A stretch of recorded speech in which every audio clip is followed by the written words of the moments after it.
You have to be a little flexible if you want to run a nursery. After all, your business relies completely on weather. And 23 ABC's Brandon Johansson has more on how El Nino has helped business at nurseries right here in Kern County. Brandon?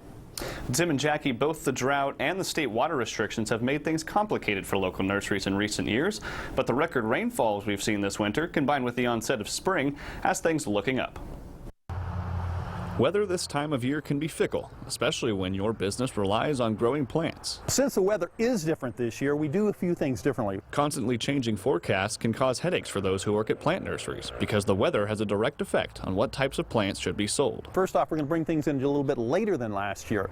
So those marigolds that we brought in this week should have been brought in next week. To further complicate things, nurseries have had to deal with state-mandated water restrictions. Although they are allowed to water, their customers face limits. As soon as Jerry Brown stood up and talked about water restrictions and penalties, all of a sudden most every nursery in California dropped about 20 to 25%. However, unlike in recent years, Kern County is experiencing more rainfall, and it's having a positive impact on local nurseries. El Nino is here. We have more water than last year. This is a great thing, and what's allowed it to do is we have confidence that we're going to have some water this summer, and what that allows us to do is a little more planting. More rain has brought gardening back to the minds of potential customers. People are coming in more optimistic. But the question remains, are we going to get enough rain to sustain a long and profitable gardening season? Well, I think the general consensus is yes, we are. We're going to be able to get back and do things in the gardening, make things beautiful, and make our environment more healthy.